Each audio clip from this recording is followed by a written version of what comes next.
السلام علیکم ورحمۃ اللہ وبرکاتہ۔ اعوذ باللہ من الشیطان الرجیم، بسم اللہ الرحمن الرحیم۔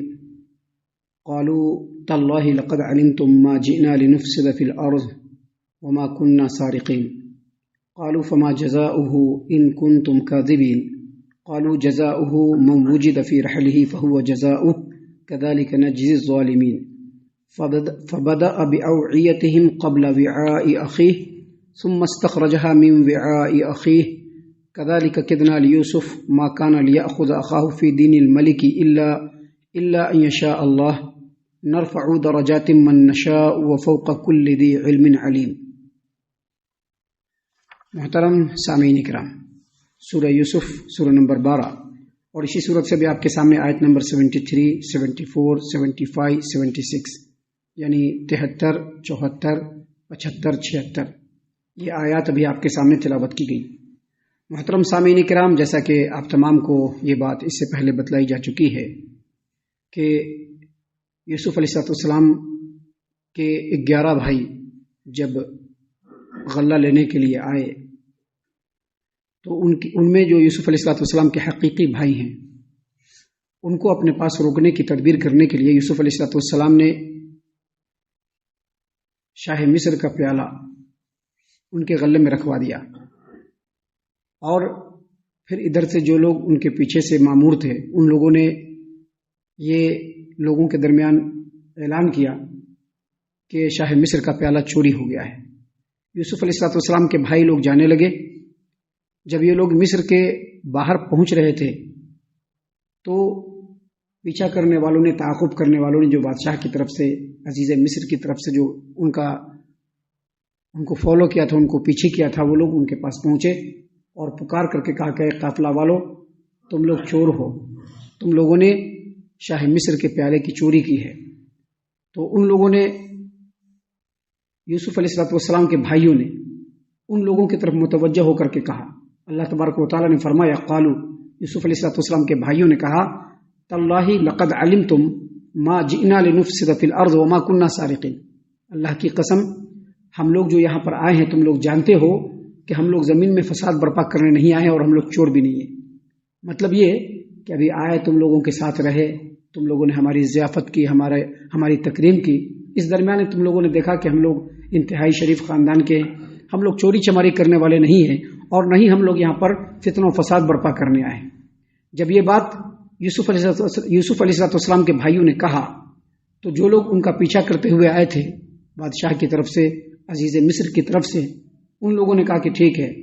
قالوا، اللہ نے فرمایا کہ ان لوگوں نے کہا ٹھیک ہے، فما جزاؤہ ان کنتم کاذبین، اگر تم لوگ جھوٹ بول رہے ہوگے اور سامان تمہارے، وہ جو پیالہ ہے تمہارے سامان میں سے نکل گیا تو چور کی سزا کیا ہوگی تمہارے حساب سے؟ بتاؤ، فما جزاؤہ، چور کی سزا کیا ہوگی تمہارے حساب سے اگر تم لوگ جھوٹے ہوئے؟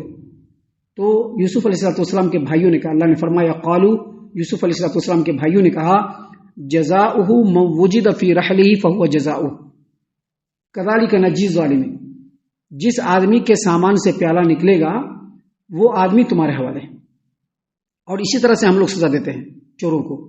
مطلب کیا ہے؟ مطلب یہ کہ دین ابراہیمی کے اندر، کیونکہ یعقوب علیہ السلام کس کے پوتے؟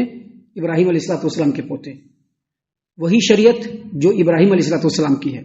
تو ان لوگوں نے کہا کہ ہمارے ہاں ہم لوگ چوروں کو ایسے ہی سزا دیتے ہیں کیونکہ دین ابراہیمی کے اندر چوروں کی سزا یہ ہوتی ہے کہ کوئی ایک فرد اگر کسی کا سامان چرائے یا کوئی گھرانہ اگر کسی کا سامان چورا لے، تو یا ایک فرد ہو یا وہ گھرانہ ہو، وہ جس کا سامان چوری کیا ہے اس کی غلامی میں رہے گا، اس کی کسٹڈی میں رہے گا۔ بعض لوگوں نے کہا کہ 1 سال تک کسٹڈی میں رہے گا، یہ چوروں کی سزا ہے۔ تو ان لوگوں نے کہا، یعنی یوسف علیہ السلام کے بھائیوں نے کہا کہ جزاؤہ من وجد فی رحلہ فہو جزاؤہ، پیالہ جس کے سامان میں سے نکلے گا، جو چور ہوگا اس کی سزا یہ ہوگی کہ جس کی چوری کیا ہے اس کے پاس اس کو رہنا ہے، کذالک نجزی الظالمین، اور ہم لوگ چوروں کو ایسے سزا دیتے ہیں۔ سامعین کرام، جب یہ ساری باتیں ہو گئی تو اللہ تبارک و تعالیٰ نے فرمایا کہ فبدأ بأوعیتہم قبل وعاء اخیہ، جو لوگ ان کا پیچھا کرتے ہوئے آئے تھے اس میں جس نے گارنٹی لی تھی، گارنٹی کیا لی تھی کہ بادشاہ کی طرف سے، شاہ مصر کی طرف سے، عزیز مصر کی طرف سے یہ اعلان ہے کہ جو وہ پیالہ لا کر کے دے گا اس کو ایک لوڈ جو ہے اونٹ کے بوجھ کے برابر غلہ ملے گا.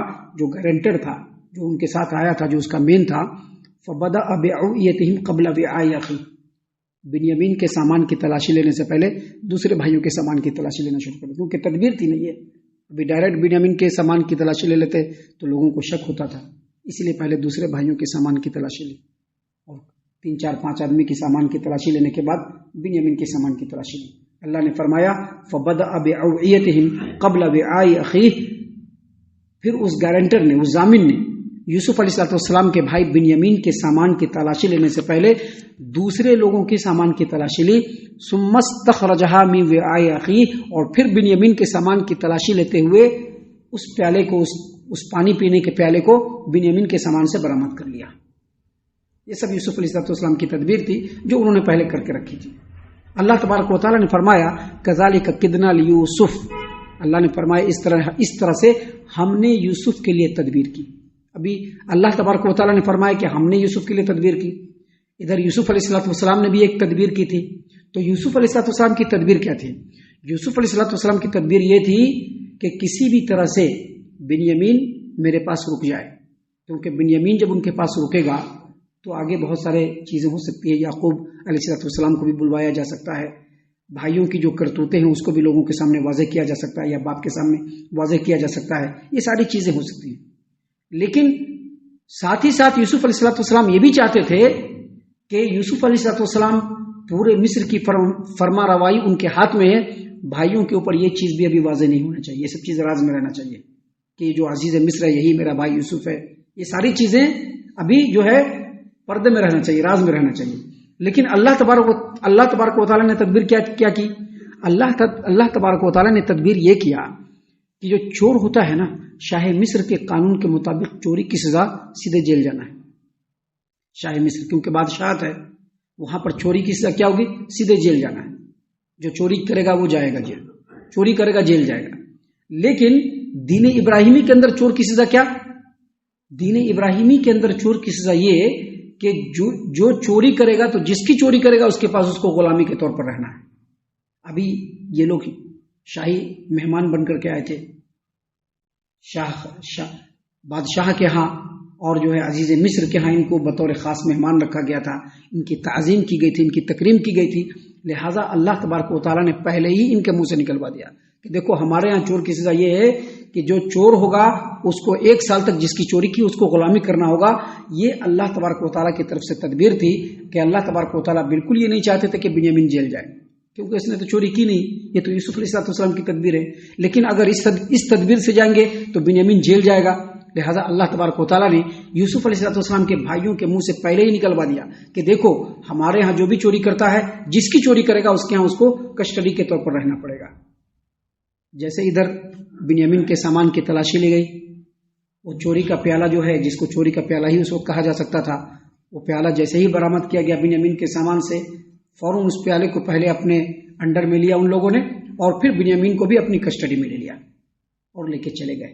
اللہ تبارک و تعالیٰ نے فرمایا کذالک کدنا لیوسف، یہ ہم نے یوسف کے لیے جو ہے تدبیر کی. ما کان لیأخذ اخاه فی دین الملک الا ان یشاء اللہ، یوسف ہرگز ان کے لیے مناسب نہیں تھا کہ اپنے بھائی کو شاہ مصر کے قانون کے مطابق اپنے پاس رکھ سکے. لیکن اللہ تبارک و تعالیٰ جو چاہے وہ ہوتا ہے. اللہ تبارک و تعالیٰ نے شاہ مصر کے قانون کے مطابق نہیں بلکہ دین ابراہیمی کے قانون کے مطابق بنیامین کو اپنے پاس 1 سال رکھ لیا، اور یہ موقع اللہ تبارک و تعالیٰ نے فراہم کیا. اللہ تبارک و تعالیٰ نے آگے فرمایا نرفع درجات من نشاء، ہم جس کے مقام کو چاہتے ہیں بلند کر دیتے ہیں. یہاں پر پھر اللہ تبارک و تعالیٰ نے اسی بات کو دہرایا کہ بھائیوں نے تدبیر یہ کی کہ یوسف علیہ السلام کو کنویں میں پھینک کر کے ان کا نام و نشانی سفید سے مٹا دے. لیکن اللہ تبارک و تعالیٰ نے یہ کیا کہ اسی تدبیر کے ذریعے سے یوسف علیہ السلام کے مقام کو بلند ترین کر دیا. اس کا مطلب یہ ہے کہ کسی کے نیچا دکھانے سے آدمی نیچا نہیں ہو سکتا ہے، یا کسی کے ذلیل کر دینے سے آدمی نیچا نہیں ہو سکتا ہے. اللہ جس کے چاہتا ہے مقام کو سر بلند کرتا ہے، اور جس کو چاہتا ہے اللہ تبارک و تعالیٰ لوگوں کی نظروں میں ذلیل کر دیتا ہے. یہ اللہ تبارک و تعالیٰ کی اللہ تبارک و تعالیٰ کی مشیت ہے. اللہ تبارک و تعالیٰ یہاں پر یوسف علیہ السلام کو مقام و مرتبہ عطا کیا اور آگے مزید فرمایا وفوق کل ذی علم علیم. ہر جاننے والے کے اوپر اللہ تبارک و تعالیٰ ایسی ہستی ہے جو سب سے زیادہ جاننے والا ہے. لوگوں کو وہ چیزیں معلوم نہیں جو اللہ تبارک و تعالیٰ جانتا ہے. اللہ تبارک و تعالیٰ ہر جاننے والے سے اوپر سب سے بڑی ہستی ہے جاننے والا.